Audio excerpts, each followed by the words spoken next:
Every disappearance has a final moment of certainty. A last sighting, a last call, a last place someone was known to be.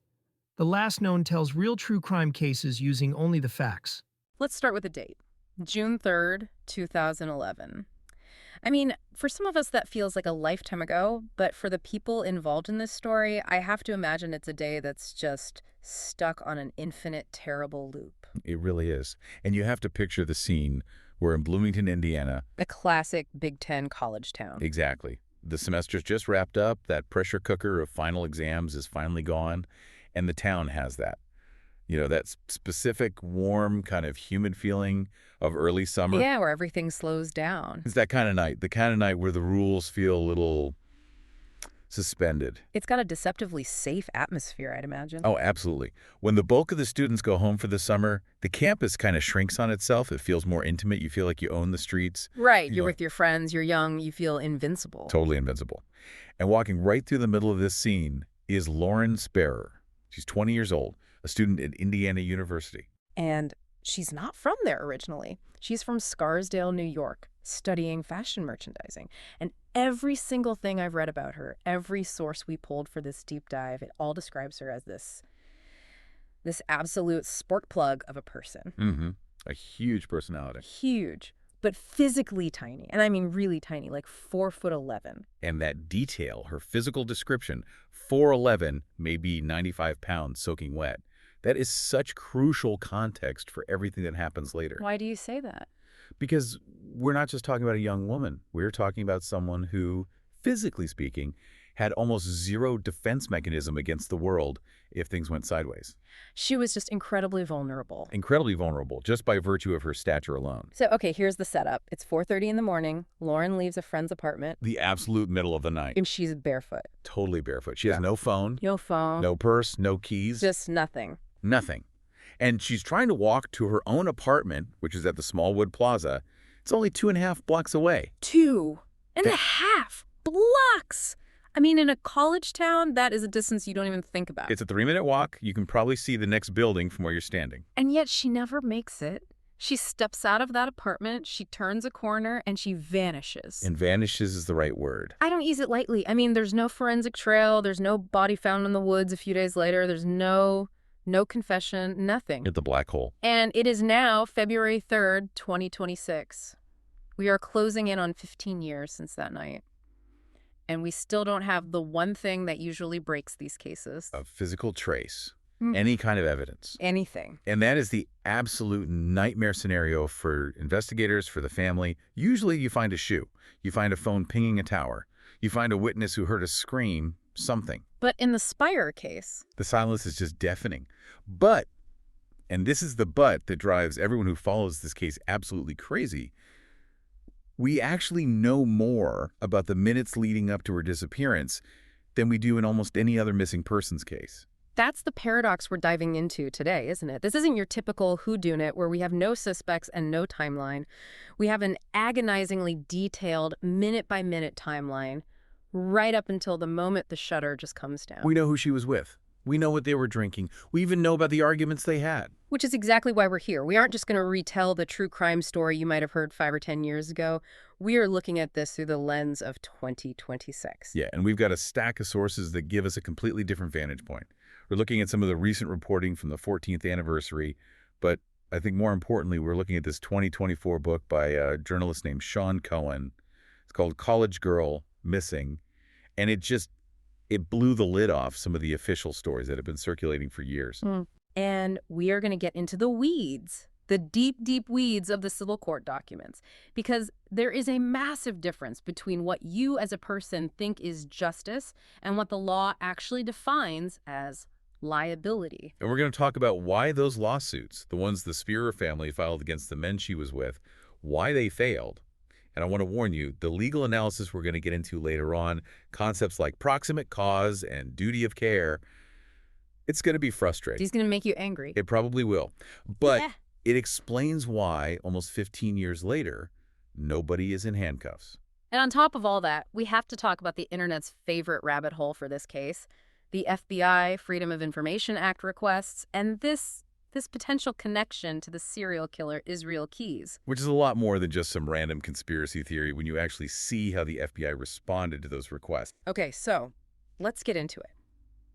The mission today is to try and understand how a person can vanish in plain sight, and maybe why our legal system seems almost designed to protect the very people who might have let it happen. Let's start with the timeline. Walk us through the beginning of that night, June 2nd, 2011. Okay, so to really understand the disappearance, you have to understand the condition she was in. This wasn't some sudden abduction at 2 in the afternoon on a Tuesday. This was the result of a long, escalating night of bad decisions. It builds. It built. It starts on Thursday, June 2nd. Lauren is at her apartment in Smallwood Plaza. It's a nice building, very student-heavy.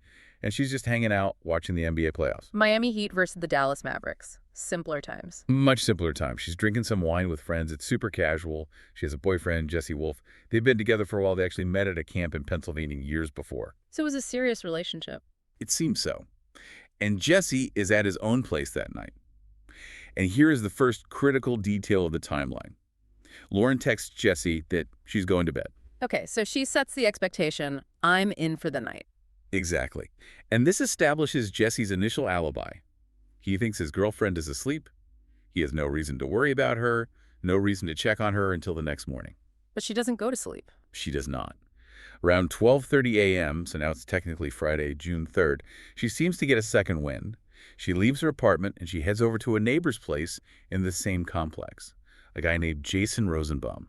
And this is where the cast of characters starts to get really complicated, right? Who is at Rosenbaum's apartment? So it's kind of a pre-game atmosphere. You've got Jason Rosenbaum, and he's joined by two other guys who become absolutely central to this entire mystery, Corey Rossman and Michael Beth. Rosenbaum, Rossman, and Beth. These three names become the persons of interest trinity that the media has focused on for over a decade. That's them. Now, at this apartment, the consumption, it shifts. We're not just sipping wine anymore. According to the court documents and all the reporting in Sean Cohen's book, the alcohol intake just ramps up significantly. Okay. But there's another layer here. It's something that often gets whispered about in this case, but we need to state it clearly. There was substance use beyond alcohol. We're talking about drugs. We are? Sources from the civil suits and other reports point to speculation of Klonopin, which is a benzodiazepine, a powerful sedative, and also potentially cocaine. And why does this matter so much? It matters because of Lauren's medical history. She had a very serious condition called long QT syndrome. Okay, break that down for us. What is long QT? It's a heart rhythm disorder. It basically affects your heart's electrical system. So if you have long QT, your heart can suddenly go into these chaotic, dangerously fast beats. It can lead to fainting spells or, in the most severe cases, sudden cardiac arrest. Now, think about the pharmacology here for a second. You take a heart that is already prone to electrical instability. You add a depressant, like alcohol. Then you add another depressant, a benzo like Klonopin. And then maybe you throw a stimulant like cocaine on top of it. You're creating a physiological time bomb. That is exactly what it is. So she isn't just a drunk college girl stumbling around. She is, from a medical standpoint, incredibly fragile. She's walking on a razor's edge. A razor's edge. Her physical state is deteriorating rapidly. And despite all of this, the group decides to move the party. Lauren and Corey Rossman leave the apartment to go to a bar.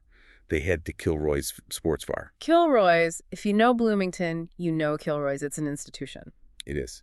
So they get there, and they are only inside for about 30 minutes, a half an hour. But this 30-minute window is where the wheels just completely come off the bus. Okay. Inside that bar, two things happen that basically seal her fate for the rest of the night. One, she loses her shoes. She just takes them off in a bar? I mean, the floor of a college sports bar is not a place you want to be barefoot. It's sticky. There could be broken glass. The fact that she's barefoot suggests she's either in pain from her shoes, or she's just totally disoriented, or she just doesn't care anymore. And the second thing? She loses her cell phone. And this is 2011. We're in the iPhone 4 era. I mean, people were glued to their phones then, too. Losing your phone is a crisis. It is. It completely cuts her lifeline. If she gets separated from her friends, she has no GPS, no way to call Jesse, no way to call a cab. She's incommunicado. And here's where the official documentation gets really interesting.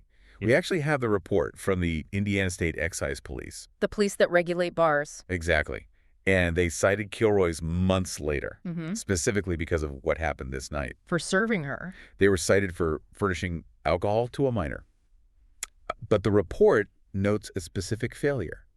Lauren used a fake ID to get in. That's pretty standard college behavior, right? But the excise police report noted, and I'm quoting here, that there were discrepancies in the physical description on the ID that the door staff completely missed. Meaning the bouncer looked at this 4'11" girl, looked at an ID that probably said she was 5'4" or had different colored eyes, and just waved her in anyway. That's exactly what it implies. It confirms that all the safeguards failed.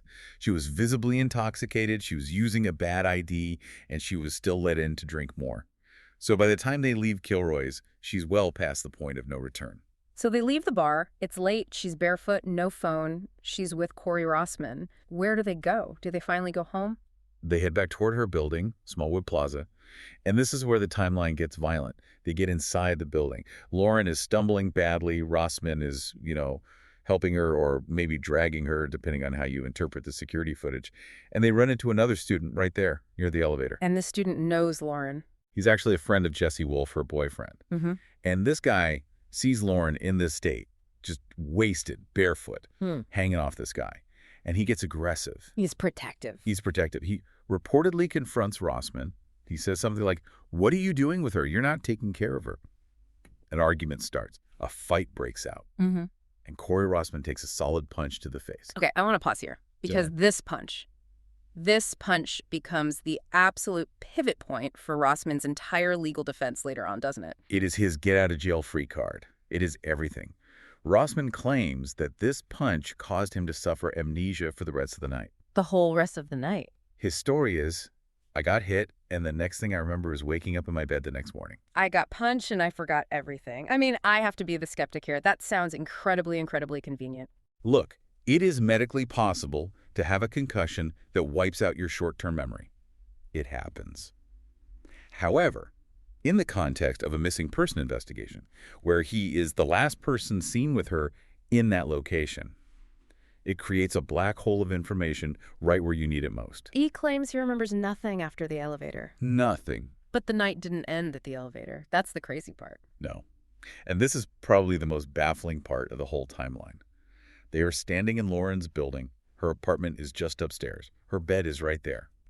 If you are a friend and she is this wasted, what do? You put her in her bed, you put a glass of water and a trash can next to her, and you leave. End of story. That's what a reasonable person does, but they don't do that. Corey Rossman does not take her to her apartment. Instead, the surveillance footage shows Rossman, remember, the guy who just got punched in the face and supposedly has amnesia, carrying Lauren Spierer out of the building. Carrying her. He has her slung over his shoulder. Like a sack of potatoes. Exactly. He carries her out of her own safe building and walks her down the street to his apartment, which is in a totally different complex a few blocks away. Why? I mean, if he's concussed, if he's so out of it, why is he carrying a human being through the streets of Bloomington? That is the multi-million-dollar question. It's the question the police have asked 1,000 times and never gotten a straight answer. So they get to Rossman's apartment. It's now around 3 a.m., and Rossman's roommate, Michael Beth, he comes home about 30 minutes later, around 3:30. And what does Beth find when he walks in? He walks into a total disaster zone. Rossman is sick. He's throwing up. He eventually just passes out in his bed, which leaves Michael Beth alone with Lauren. And Beth is the sober one in this situation. Relatively speaking, yes. He sees that Lauren is an absolute mess. He tries to get her to sleep on the couch. He tries to calm her down. But she's agitated. She refuses to sleep. She wants to leave. She wants to go somewhere. She's not making a lot of sense. So does Beth walk her home? I mean, her apartment is so close. No. He does what I can only describe as the hot potato maneuver. He walks her to the neighbor's apartment. He takes her back to Jason Rosenbaum's place, where the entire night started hours ago. So she's just being passed around this circle of guys. Nobody is actually taking ownership of getting her to safety. Nobody. She's a problem they keep handing off to the next person. So she ends up back with Rosenbaum. Rosenbaum sees the state she's in. He realizes, okay, she can't walk home. So he starts making phone calls. To who? He calls other friends, trying to find someone with a car to come pick her up. He's on the phone saying, hey, come get Lauren. She's really messed up. But it's after 4 a.m. at this point. Nobody's answering their phone. No one picks up. So at 4:30 a.m., according to Rosenbaum's one and only account, Lauren insists on leaving. She says she's walking home. And Rosenbaum, he lets her. He lets the barefoot, phoneless, medically fragile girl just walk out the door into the dark. He says he stood at his doorway and watched her walk to the corner of 11th and College. He watched her round the corner, out of his sight. And that is the last time anyone admits to seeing Lauren Spierer alive. It just makes you want to scream. I mean, do anything else. Stop her, lock the door, call 911, call her boyfriend Jesse. Do anything but just open the door and let her walk away. It is a cascade of failures. It's just one after another. Every single person she encountered that night had a chance to stop the clock. The bouncer at Kilroy's, the friend at the elevator, Corey Rossman, Michael Beth, Jason Rosenbaum. They all had a moment where they could have saved her, and they all, for whatever reason, missed it or chose not to take it. So she vanishes. The sun comes up on Friday, June 3rd. When does the alarm bell finally go off? Jesse Wolf, the boyfriend, he sends a text later that morning. No reply. It's not super unusual yet. But as the day goes on and she's not answering calls, the silence starts to get louder. By the time her friends and family get the police involved, we are already losing those critical first hours of the investigation. And this brings us to the investigation itself, or, as so many people who follow this case see it, the deep frustration. We have this core group of guys, Rossman, Rosenbaum, Beth, and the police officially call them persons of interest. Which is a very crucial distinction. Yeah. They are not suspects, they are persons of interest. But Lauren's parents, Charlene and Robert Spierer, they are not buying the "we don't know anything" line for 1 second. The parents have been on an absolute warpath for the truth since day one. They are convinced, and have said so publicly for years, that these men know more, if not everything, about what happened. And this is where that new book by Sean Cohen, College Girl Missing, really starts to change the public narrative. It was released in 2024. Right, and Cohen had access to sources and details that just weren't public before. Yeah. And he argues pretty forcefully that the police kind of botched the beginning of the investigation. How so? He paints a picture of a very slow-footed start. The Bloomington Police Department, the BPD, they treated it like a standard college kid went on a bender and will turn up in a day case for the first 48 hours. A pretty common assumption in a college town. Very common.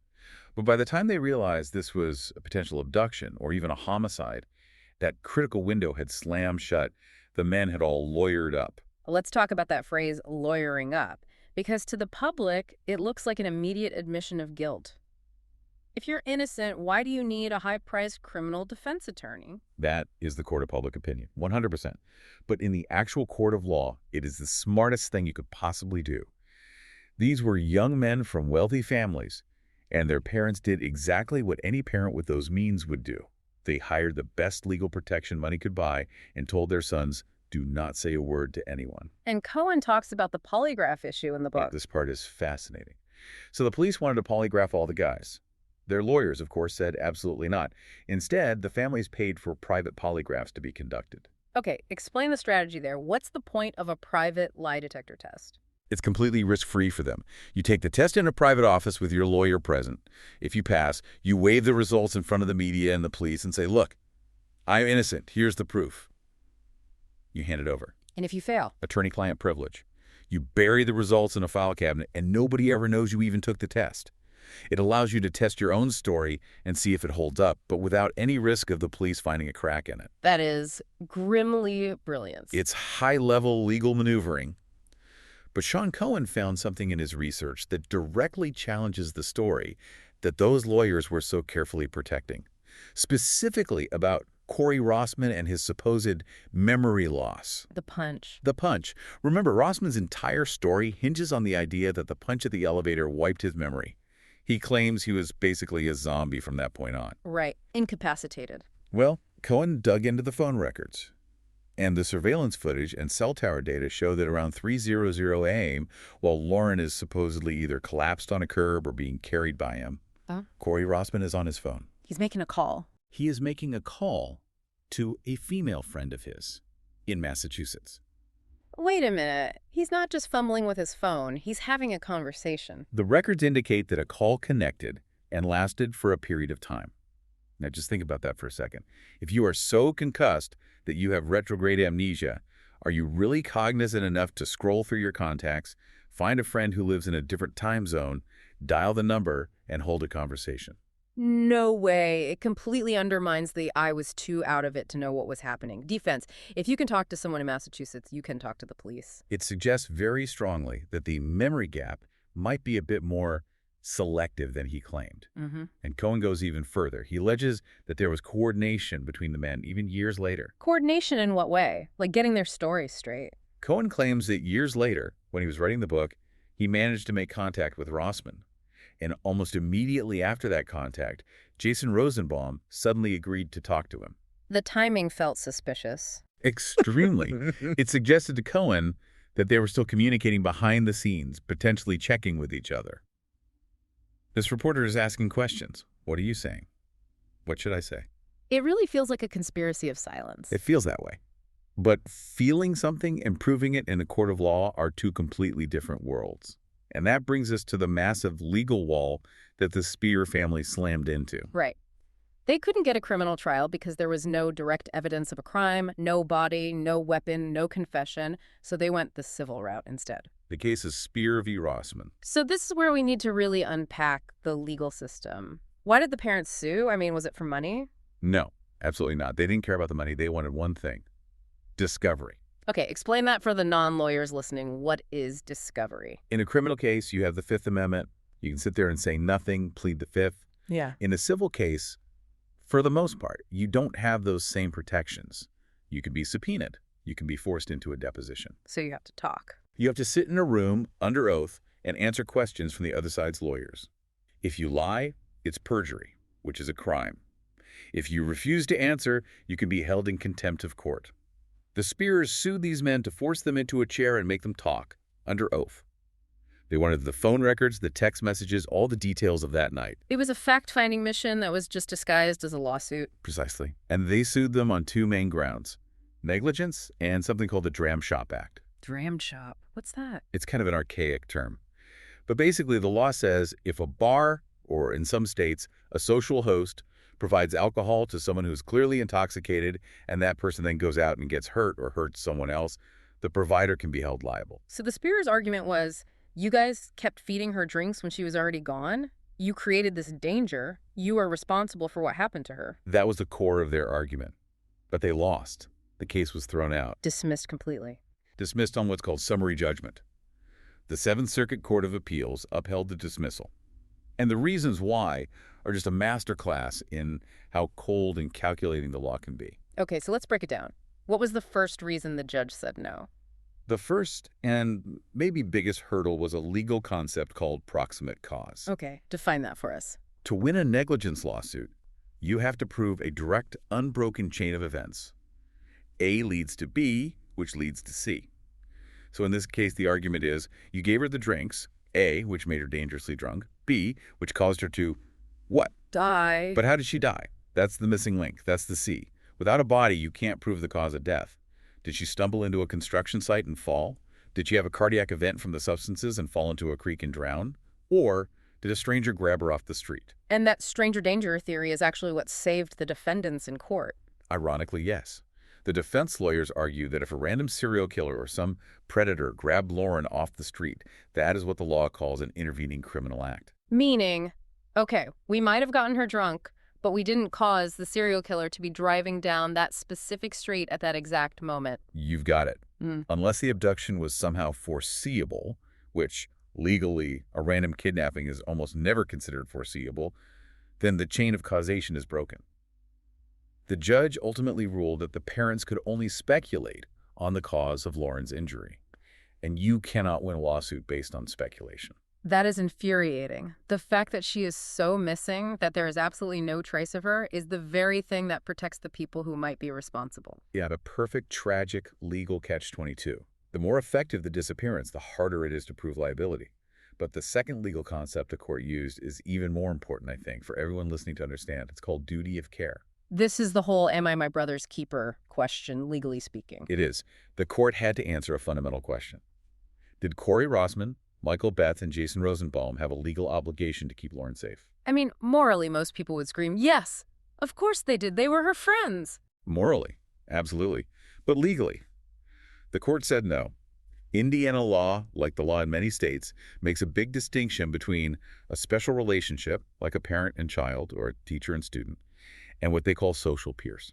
So just to be clear, if I'm out drinking with my buddy and he gets wasted, I have no legal duty to stop him from, say, walking into traffic. Generally speaking, no, you don't. The court actually cited other Indiana cases like Lather v. Hahn. These were situations where friends tried to take car keys away from a drunk driver, failed, gave the keys back, and then the person went out and died in a crash. The courts have consistently ruled that social peers do not assume a legal duty of care just by being there or being friends. But wait, even if they started to help, I mean, Rossman carried her. Doesn't that mean he took responsibility for her at that moment? That's the assumption of duty argument. And the Stierers' lawyers argued that point very hard. They said the moment you picked her up and carried her, you took control of her safety. You can't just dump her later. It makes sense. It does. But the court didn't buy it. They found that because the men eventually let her go, and because she, allegedly, walked out of Rosenbaum's apartment on her own, they didn't control her or keep her in their custody against her will. Their position was, we tried to help, she wanted to leave, so we let her leave. And the law says that is allowed. So the final ruling is essentially, you can be a terrible friend, you can abandon a vulnerable person in the middle of the night when they are in your care, and you can still be 100% legally innocent. That is the hard, cold truth of it. The law sets a minimum standard for legal liability, not a maximum standard for human morality. The judge basically said, this is a profound tragedy, but it's not a tort. It's not something the civil court can fix. So the lawsuit fails, the criminal case is completely cold, and this just leaves us with theories. What do people think actually happened to her? Well, if we accept the court's logic that we simply don't know what happened after 4:30 a.m., we have to look at the main possibilities. And theory A is the one that most people who follow this case believe. It's the accidental overdose and cover-up. This is the theory that she never actually left the apartments, that she never made it to that corner. Exactly. Look at the cocktail of substances in her system. A huge amount of alcohol, allegedly Klonopin, maybe cocaine, all on top of her serious heart condition. It is entirely possible, maybe even probable, that she went into cardiac arrest in one of those rooms. And the boys panic. They're college kids. They think, we give her the drugs, we're going to go to jail for manslaughter for the rest of our lives. Right, so in a moment of sheer terror and self-preservation, they hide the body. They dispose of her somewhere, maybe in a dumpster. You have to remember, Bloomington is a college town. There's always construction, always dumpsters being hauled away to landfills. It would explain why the search dogs never tracked her scent past that final corner. It would explain the immediate silence. It would explain the instant lawyering up. It checks all the boxes. It's the Occam's razor theory. The simplest explanation is often the right one. But then there's theory B, the one the court's decision relied on, the stranger abduction. And we absolutely cannot dismiss this out of hand. A petite, clearly intoxicated young woman walking alone at 4:30 in the morning is, she is a crime of opportunity just waiting to happen. A predator's dream target. A terrible thought, but yes. Now, police did look into a known sex offender who was in the area, a man who later killed another IU student named Hannah Wilson, but they officially dismissed any connection. Which brings us back to Israel Keys. I really want to circle back to that Reddit thread you sent me because this sent me down a massive rabbit hole this week. The bogeyman of true crime. He really is. And usually when internet sleuths try to connect a famous serial killer to a local missing person case, I roll my eyes. It feels like fan fiction most of the time. But this Freedom of Information Act request, explain what the user who went by Entropy Tripped found. Well, see, that's the thing. It's not about what they found. It's about what they didn't find. So Israel Keys has a massive FBI file. He was this terrifyingly meticulous serial killer who buried kill kits all over the United States. He traveled constantly. Because he's dead, you can file a FOIA request for his FBI files, and the FBI releases them. They're heavily redacted, for sure, but they send you the documents. They acknowledge that the documents exist. Correct. But when this user requested documents specifically linking Israel Keys to Lauren Spierer, the FBI's response changed completely. They didn't send redacted files. They didn't say no responsive records found. They gave the Glomar response, didn't they? Essentially, yes. They gave a response that said they could neither confirm nor deny the existence of such records because doing so could interfere with an active law enforcement proceeding. Wait, hold on. Active proceeding. Israel Keys killed himself in prison in 2012. He's been dead for years. That's the part that makes the hair on your arms stand up. Why would a file connecting a dead serial killer to Lauren Spierer still be considered part of an active investigation in 2026? It implies that the FBI is still looking at something very specific there, something they don't want public. That's one interpretation. The other is that the Spierer case file itself is so active that any document that cross-references it is automatically sealed under that same protection. The podcast True Crime Bullsh has done incredible work tracking Key's movements, and there are gaps in his timeline that could potentially place him in or near Indiana at that time. So it's not impossible. It's highly unlikely. Keyes was usually a much more careful planner, but the FBI's refusal to release that specific file is a hook that keeps the internet sleuths awake at night. It's just another door that is locked shut in a case full of locked doors. Just like every other door in this case. Which really brings us to the human cost of all this. It's Oh. February 2026. Charlene and Robert Spierer have been waking up every single morning for nearly 15 years not knowing where their daughter is. The psychological torture of a missing person case is unique. I was reading the coverage from the 14th anniversary in 2025 on WDRB, the local news. And Charlene Spierer gave a statement. She just said, "I hope with all my heart the day will come when the not knowing comes to an end." It's the not knowing. That's the part that's so brutal. If you find a body, you can have a funeral, you can grieve, you can visit a grave, you can begin some sort of healing process. But missing is this state of suspended animation. You can't move forward, you can't go back, you're just stuck. She mentioned in an earlier interview that back in the summer of 2011, she expected to find Lauren before the leaves fell that autumn. She thought it'd be a matter of weeks, maybe months. Now the leaves have fallen and regrown 15 times. Yeah, and the town itself has changed. I mean, think about the students who are at IU right now. They were toddlers when Lauren disappeared. That is a stark realization, isn't it?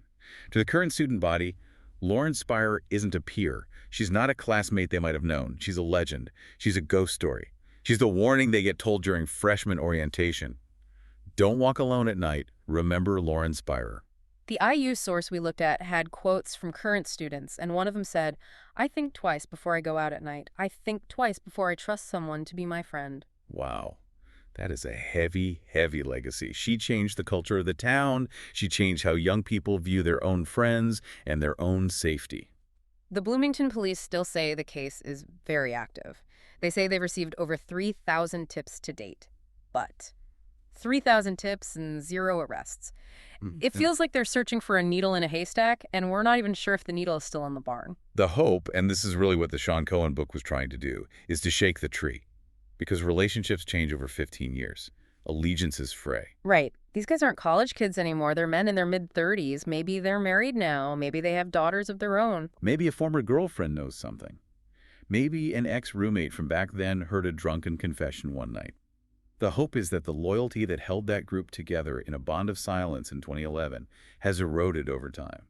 That somebody's conscience finally outweighs their fear of prosecution. Or that the statute of limitations on lesser crimes has run out, making it safer for someone to finally come forward and talk. Well, there is no statute of limitations on murder. But if it was an overdose, if it was manslaughter or abuse of a corpse, those legal windows might be closing or certainly more complex. But usually, cases this old, they break because allegiances shift. Someone gets divorced, someone gets sober, someone finds God. And that's what the Spierers are still waiting for. So after all of this, where does that leave us? It leaves us with a human tragedy that has become a frustrating legal precedent. We know the timeline down to the minute. We know she was failed by every single safeguard that should have protected her. And we know the legal system ultimately protected the men from civil liability because of that missing link of the body. And we know that there are people walking around today, living normal lives, with jobs and families, who hold the key to this entire mystery. And that brings me back to the one contradiction in all of this that bothers me the most. What's that? It's the contradiction of competence. Okay, break that down for me.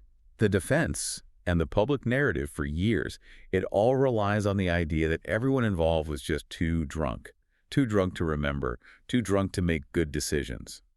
It was a tragic accident fueled by youth and intoxication. Right, that's the story. A night of partying that went horribly wrong. But then you look at their actions. We have evidence of phone calls being made to Massachusetts at 3 a.m.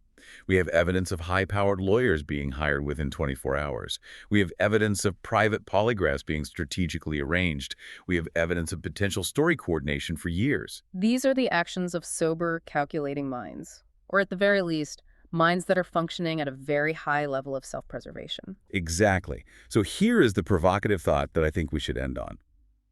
If these men were sober enough to make long-distance phone calls, sober enough to immediately coordinate their stories and their silence, and sober enough to execute a sophisticated legal defense strategy from day one. Were they really too intoxicated to walk a 4'11" girl 2.5 blocks home? That is the question that just haunts this entire case, isn't it? Or did something else happen in those final hours? Something that didn't just prevent them from walking her home, but something that forced them to ensure she never walked home at all? The timeline stops at 4:30 a.m., but the truth is still out there. It is.